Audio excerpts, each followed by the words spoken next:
eSports program and supportive equipment. Our students enter their lives surrounded by technology. eSports can provide an atmosphere of collaboration and build social skills to engage students and help reach a different population. The COVID-19 pandemic has made it unsafe for athletes to share locker rooms, play contact sports, or pass a ball to one another, and it's even more dangerous for fans to pack stadiums and arenas that can hold tens of thousands of people at once. Yet we can still have activities with eSports in a safe environment. With distance learning becoming a new normal for many of our students across the district, eSports can renew a sense of competition and camaraderie and drive student achievement. Today, Chief Information Officer Rob Dickson will present the learning opportunities that are available to students through a new class for high school students and new competitive competitions in both middle and high school through eSports. It is recommended the board approve the purchase of 320 eSports desktop stations from RTI in an amount not to exceed $544,400 and enrollment of 5 schools in the high school eSports league for 3 years at $3,000 per year for a total enrollment of $15,000. Welcome, Mr. Dickson. We're glad to have you here, and this is kind of a whole new area for us, so we welcome your presentation. Thanks, President Logan, Dr. Thompson, Board of Education. This is an interesting time that we're in, and I anticipated giving this presentation in a different circumstance than where we're at now, but it's really exciting to see opportunities come up. This morning I got the opportunity to present to Wichita State University leadership on their program and where we could fit into their program. And so I kind of wanted to go over this presentation because there's a huge why here that I don't think that most educators think about. And so when you look at computing today, and you guys have heard me talk about this several times whenever we purchased the 24,000 HP LTE devices that we are supplying to our secondary schools, and you think about the mobility that our kids have, there's a huge transformation that happens socially when kids are engaged in activities. And I've shown this infographic before where you see our kids and how technology has transformed their lives. I think back to the first time, and I still have it in my office, the very first iPod. I think about that, how transformational that was. I consumed music differently, and the industry changed because of that. And so what did I learn? Well, I learned that content could be consumed in a different way. And today it's created and consumed differently. And so when you think about esports and gaming, there's a huge amount of hours being spent in this realm with our students and our adults. Many of us around here have gamed in that atmosphere. And what I want us to think about for a second is strategy and situational awareness. So when you think about this world, and right now it's got a ton of numbers on there, thinking about gaming and where that's at, how transformational has the world been in the last 6 months? How much situational awareness do we have to have as a community in the last 4 to 6 months? How much strategy have we had to use in the last 4 to 6 months?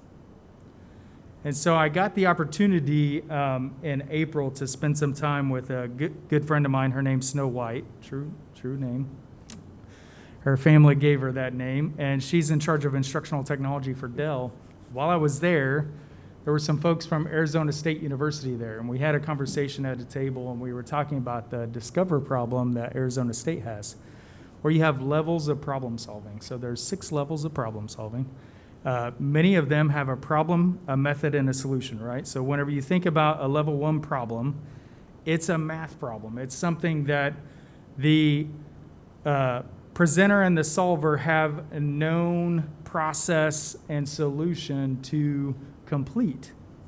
And so as you go down this model of problem solving, things begin to change. You know, I think of In a level 2, it would be a paragraph-based problem solve, like in algebra that you have, that, the method may be unknown to the solver at that point. But as you progress down this path, you begin to see ranges and undefined measures. Now, I want you to think about those things. Think about that world that I showed you before and how the world has changed in the last 4 to 6 months due to this pandemic. And also think about how we problem solve in the future and what is necessary as a society as we start to think about ranges of methods to solutions and thinking about situational awareness. How am I going to adapt? Because as we progress in this world that we have in today, future problem solving ties directly into gaming. And it does today because the games that I grew up with in Nintendo Land and Sega Land, those were memorization games. And I would memorize my path and get through that as fast as I could. That was a level 1 problem. All I had to do was memorize my strategy and how I got through that. Games today are different because as you think about going through that game is going to adapt. And so at that point in time, whenever that game adapts because of technologies such as artificial intelligence and others, both the presenter and the solver have an unknown method by which they're going to approach that problem. And by turn, you get a huge amount of situational awareness, a huge amount of skill in strategy, and you start to have kids connect the dots to critical thinking. And so I would characterize the reentry of school as a problem, as a level 6 problem. The presenter and the solver have an unknown way of solving that problem. And so when you look at that problem and that method and that solution and how would we address that, you can do that in a way that you can look at strategies of this one time that I'm going to go through this simulation, which is a game, right? That I might approach it 100 different times in 100 different ways. And so really, I think, built into eSports in some ways, and this last June, we did a digital parenting episode, and I'd invite you all to go look at that. It's recorded. It's out on our website, and you can see how you can make eSports and gaming a learning activity. It's talking to your kids. It's being present. It's asking questions. It's using inquiry to say, hey, how did you do that? And so whenever you do that, you begin to solve higher level problems for your kids, and you begin to connect those dots with your kids. And so in our program, we're looking at helping parents, because I think this is really, when you think about the infographic and the environment that our kids are in, social emotionally, we've got to prepare our kids in that environment. We can't expect them to be outside of it because as society, we've created that, and that's what they consume. I mean, I think about whenever I grew up, my parents, my mom, as a single parent, she would just say, boy, I want you to get out of my house and don't come back until the lights come on. So out of that, I had to, build skills in social emotional, just figuring out life, playing, right? And I played outside with my friends. I kind of dealt with myself at that time. But we don't let our kids do that today, right? There's an awareness and a protectiveness that we do with our kids, but we need to do that same thing in this digital environment. And so this will allow us to engage kids in a gamification mode, to have competitions, both in an environment where we don't know what physical sports look like this next year. But this will allow us to continue to compete and allow kids to compete.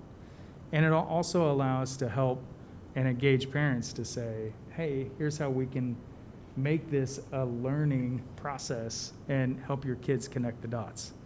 So this first year, we're looking at high school being Northwest, South, Southeast, West, and EI Academy, and that will be for a multitude of things. One, there'll be clubs. And I could tell you, it's not something where that club's going to have 20 or 30 kids. I can guarantee you there will be hundreds of kids in these clubs.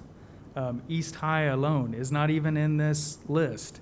And I already know that they have a ton of kids in their club program for eSports. And so when you look at all of these opportunities that will be here, this will grow exponentially.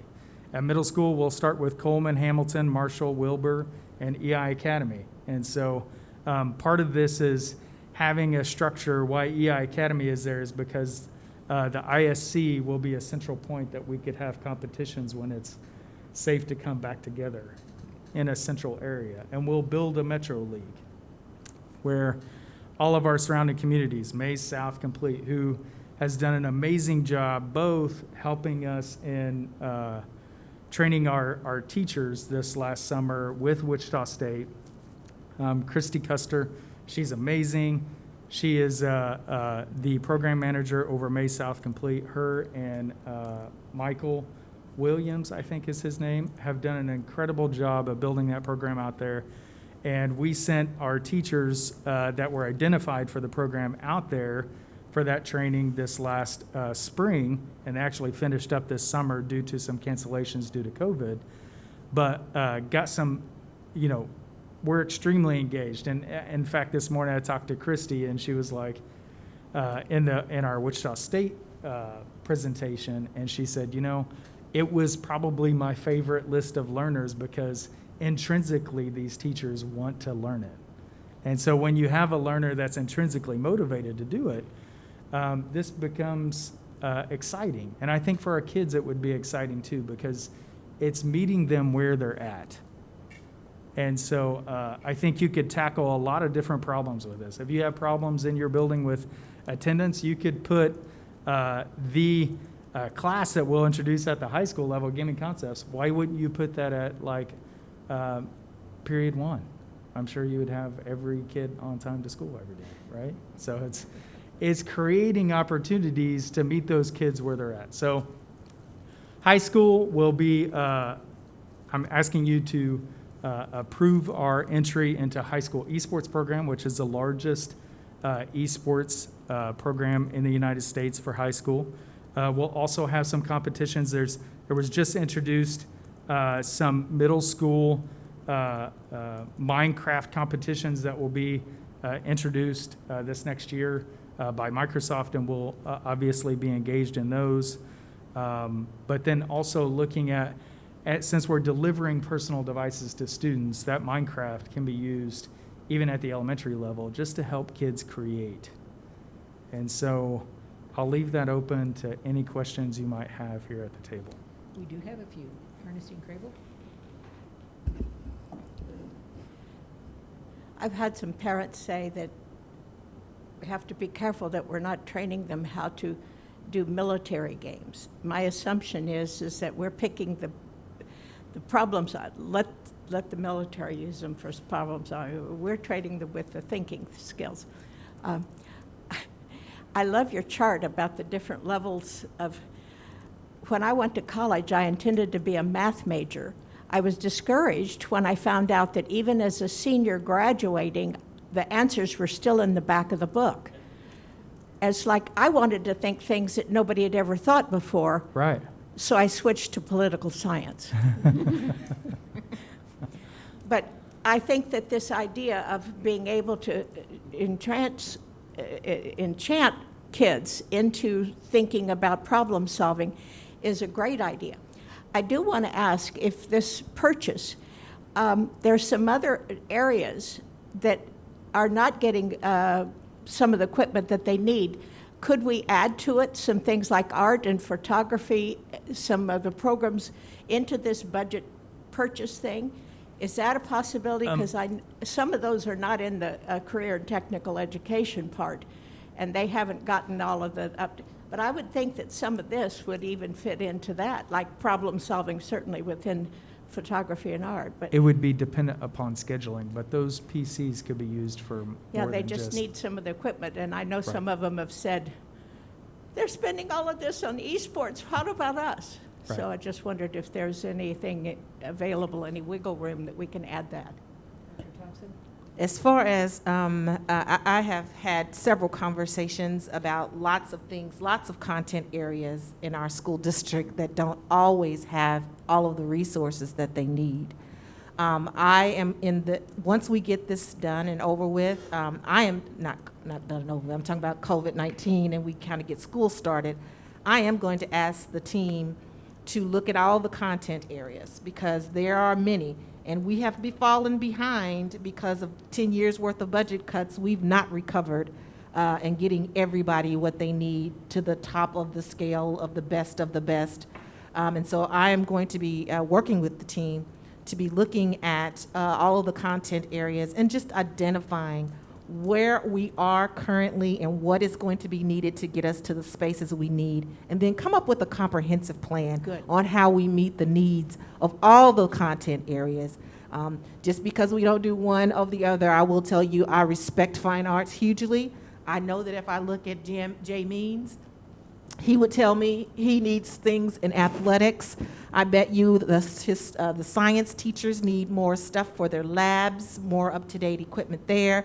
So that's why I don't want to just isolate out one, but I do think it's important for us to take a look at the entire comprehensive look at the district, see what we need, what kinds of things are going to be needed in those content areas to get us up to par, and then begin to figure out as a group how we make that happen. Well, I do think that this purchase is very timely with the possibility and the likelihood that we're going to have a lot of remote education, and this is a way to teach problem solving that maybe teachers would have normally done in a classroom that can, I agree with it, and thank you. Thank you. Stan Reeser? Stan Reeser, District 4. I hope 5 years from now, when somebody asks my name, I don't say my name is Stan Reeser, District 4. But Rob, just quick question, Rob. We've already started eSports, correct? When did we start that? Well, I would say some of your schools started down that path, a couple years ago, I would say.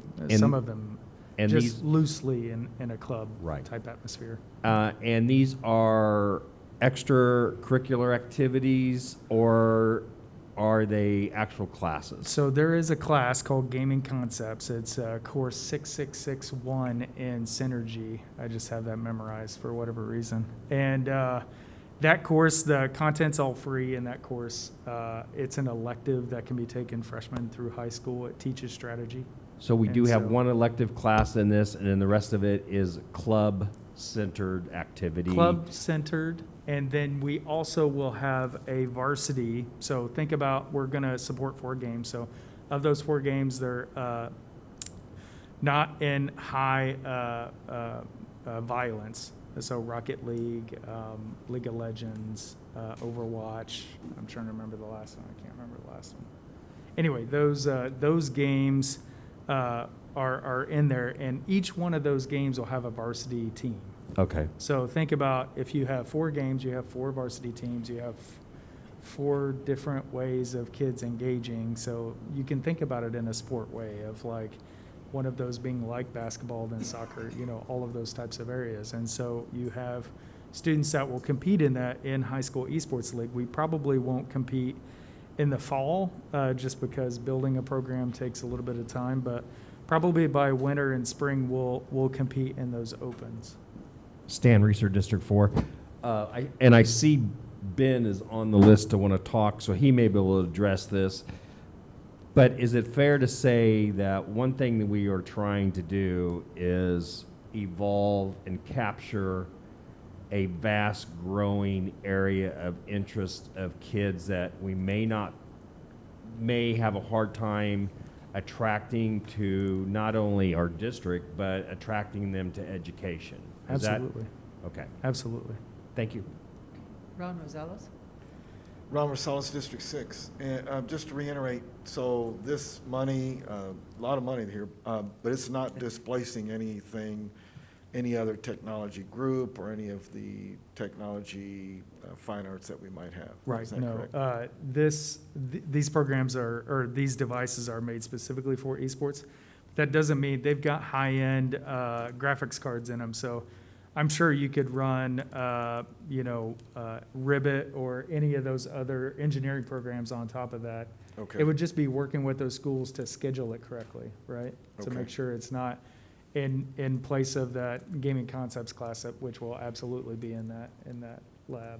And so, So the student will have two laptops or two devices, right? They'll get one from school, their regular one that they're working on, and then they'll get a gaming device. they'll have access to that gaming device because what I would go back to is that club. Even though each middle school and high school will receive 20, I could guarantee you they'll have maybe 200 kids in that club or more. And so it'll be very much a shared device. Oh, I see, okay. And then, I don't know, Ben, if you're gonna ask, but Keisha, were you gonna say anything about Keisha? Is this something that's overseen by Keisha, or how Not does that fit in? sanctioned by Keisha yet.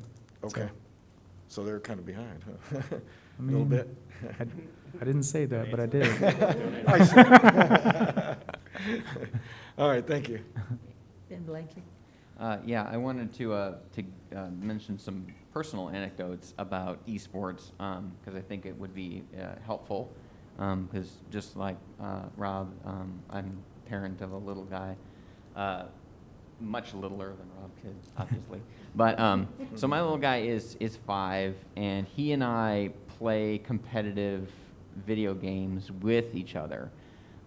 So the example for elementary was Minecraft. He and I regularly play multiplayer Minecraft as long as he gets tablet time. And he, one time I logged in and he had created a whole zoo with all these different animals, all using these, and it's, just touchscreen controlled and everything. And it was super exciting to see how creative he'd been in just a short period of time.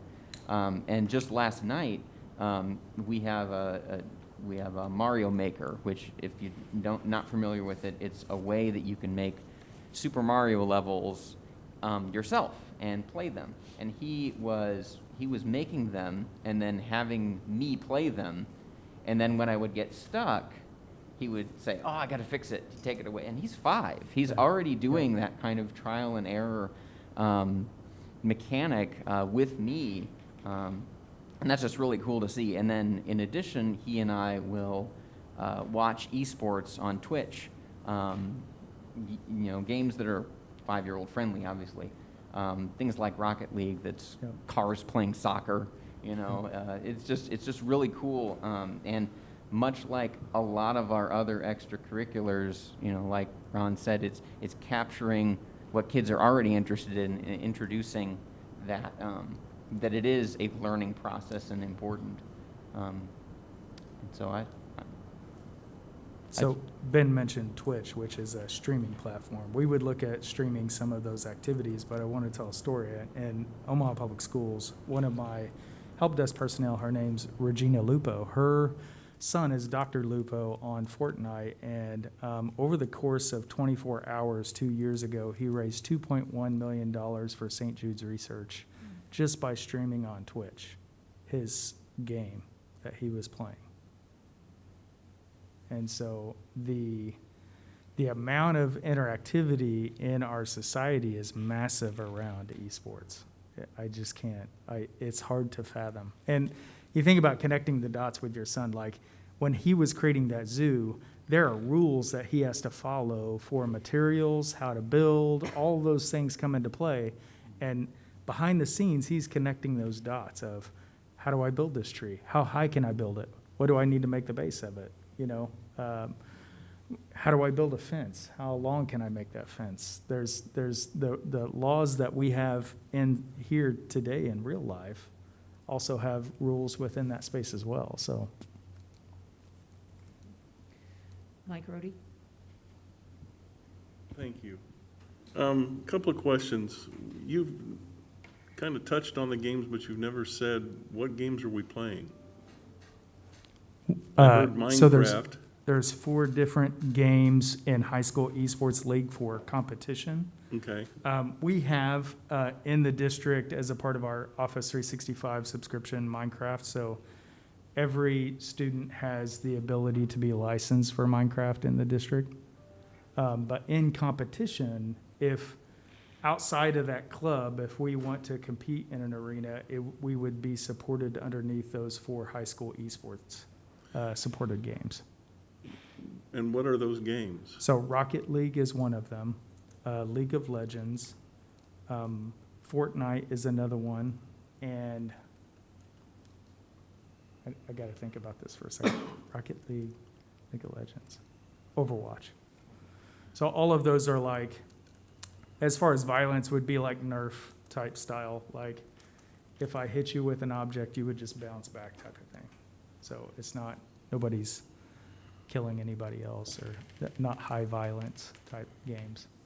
And that's a concern because we battle that in a real basis every day. Sure. And if we're saying it's okay to have, I've heard of Fortnite and not good things about Fortnite. And they don't bounce back, it's awfully bloody.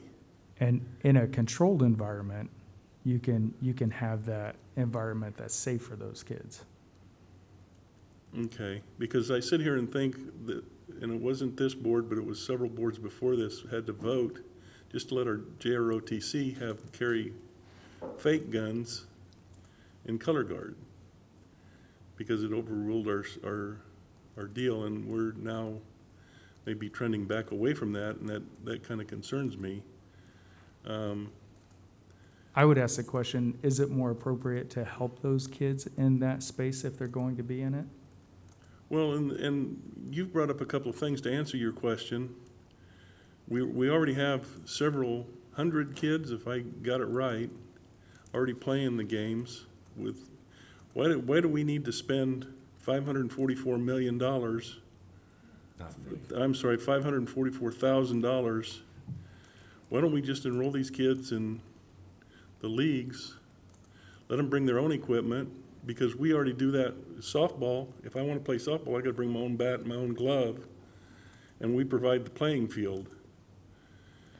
I hear what you're saying, but when we have our students participating in activities, we provide the things that they need to be able to participate. So when we play basketball, and that's a sport, we don't ask them to bring the basketball or their uniforms. They may pay a fee to participate, but we provide those things. When you're playing an instrument, we don't ask the parents to pay for the uniforms for them, for their marching uniform. We pay for the uniforms for them to do it. So do you think about that? If we're going to ask our kids to participate in eSports, then we have to have the equipment or the uniform, whatever it is that they need, to be able to participate and compete in the programming. So that's what we're purchasing, is the units that have the capacity, such as the band uniform, such as the basketball or the bat and the mitt. We're just buying that same thing for eSports. Okay. Now, another direction. I mean, all this is fine. I mean, I get it. I just want to make sure I'm clear. How does this affect Academic League? We can put provisions on it if the district wants to, where a student has to be academically qualified. I mean, to I'm talking about compete. Academic League. It may be the mask. We have right now in our middle schools Academic League, where they work in problem solving, and I mean, is this going to affect that? Is this going to take students away from that possibly? It is not.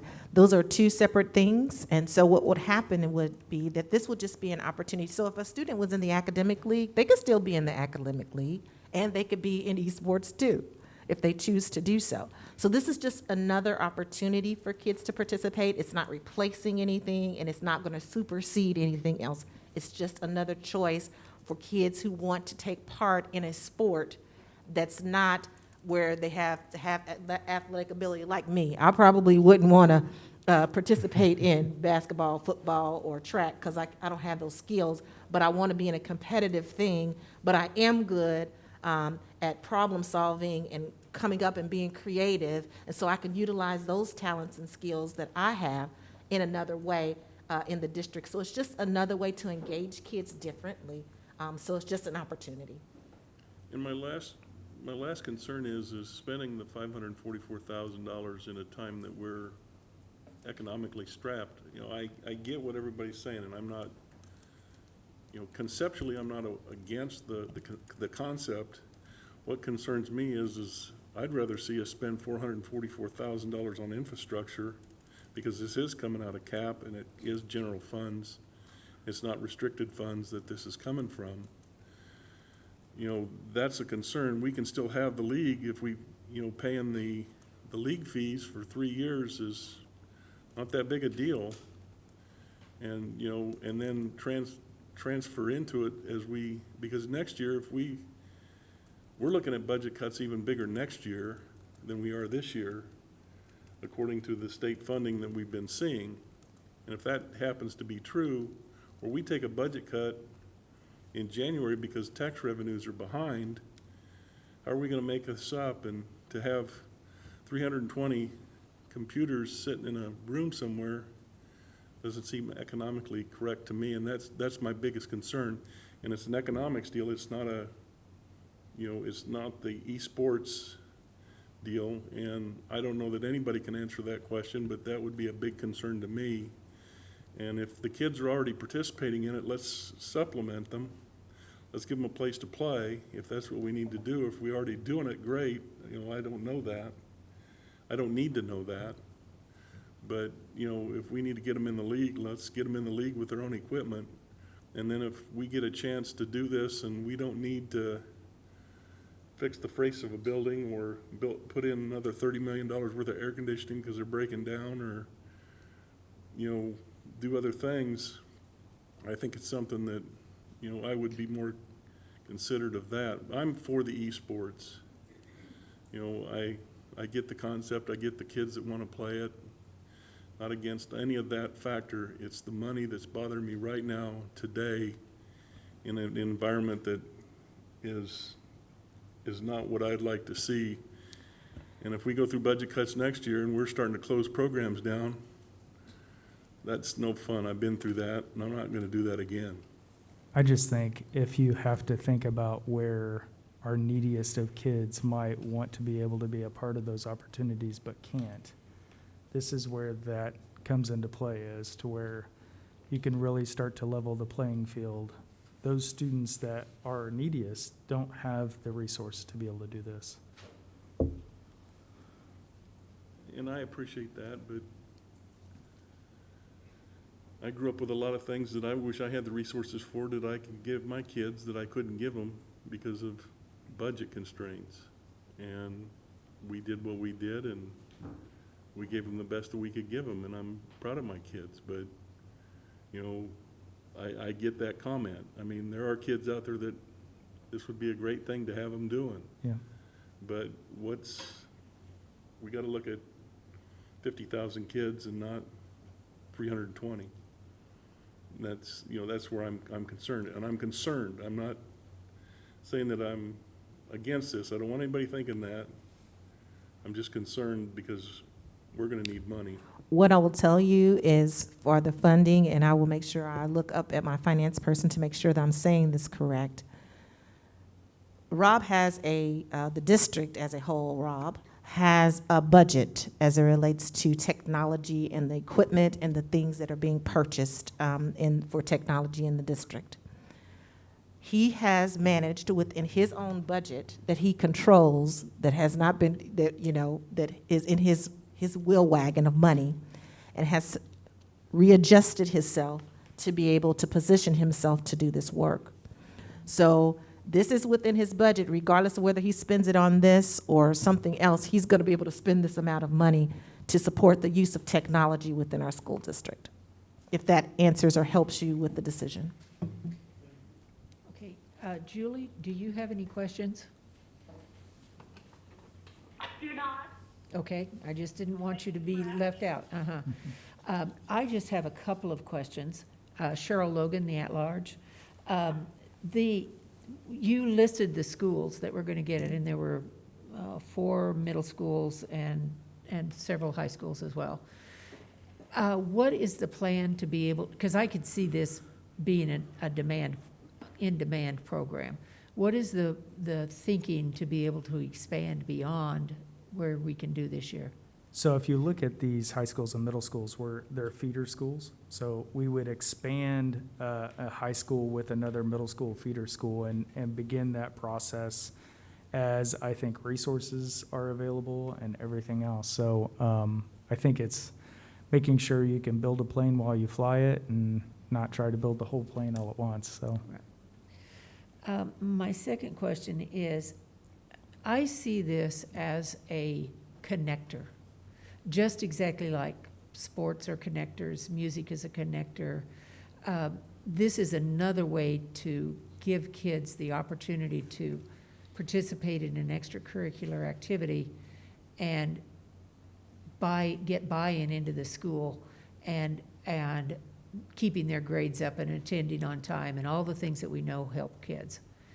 Is that what you would consider this to be? absolutely. I think it's very much an interdisciplinary activity. And so the more we can connect the dots for our kids in those activities to what they're doing in class, right?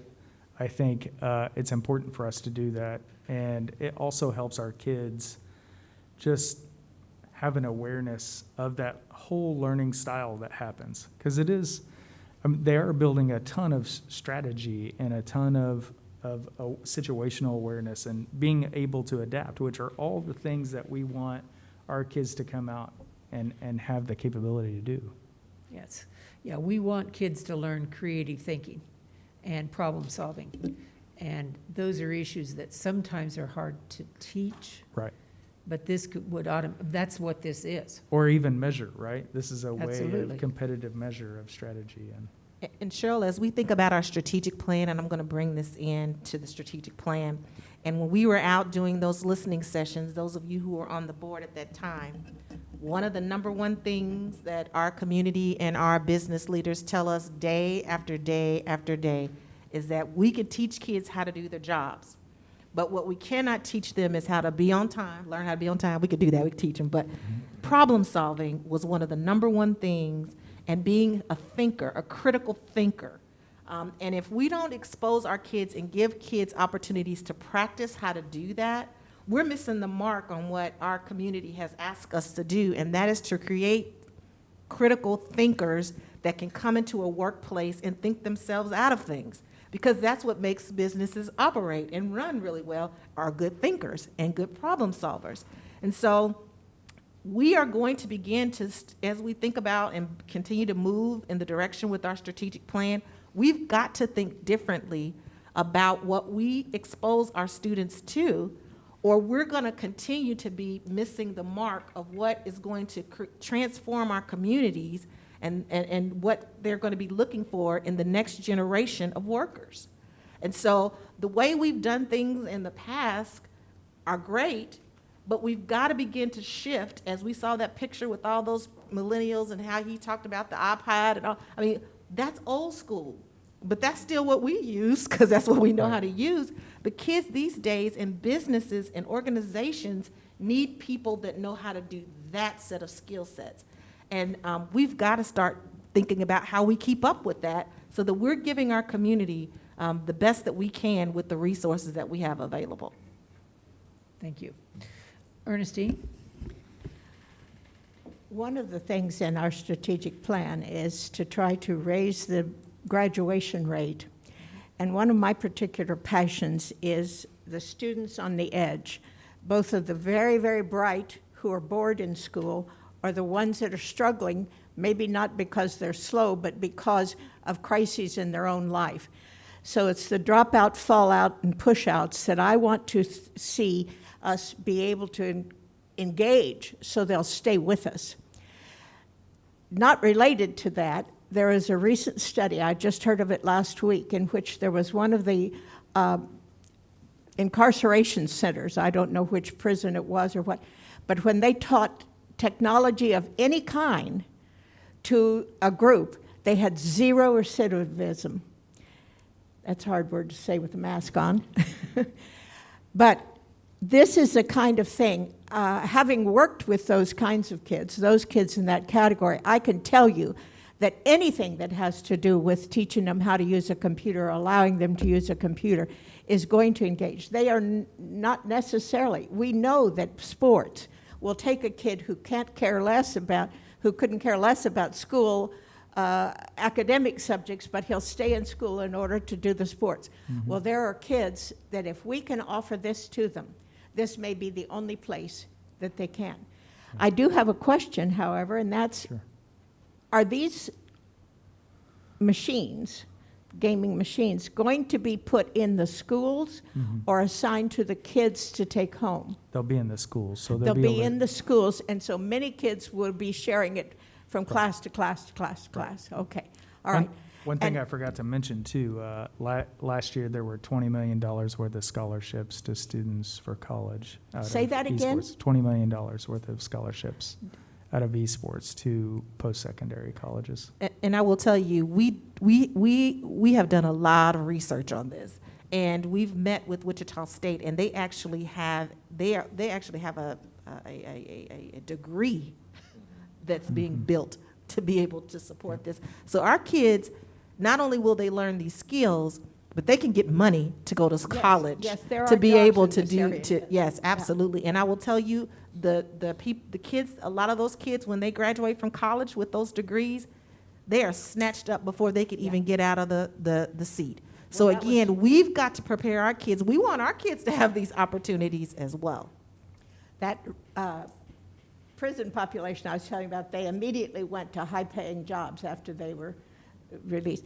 But I really am in favor of this because I think it's going to hit that particular part of our strategic plan of trying to be able to give something to the kids that normally were not finding school to their liking, or that it's just not drawing them. I think this will hold them.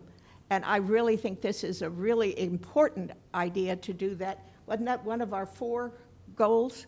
Didn't we have 4 goals? And that was, so I just think it's exciting because I really think we're going to be able to help some of those kids connect to school and stay in. And they're going to, like Dr. Thompson just said, they're going to be able to not only stay in school, but then they'll be able to use the skill. Thank you. Stan? Stan Research District 4, I move we take the recommended action on the supportive equipment for eSport programs. Okay, there's a motion. Is there a second? I second it.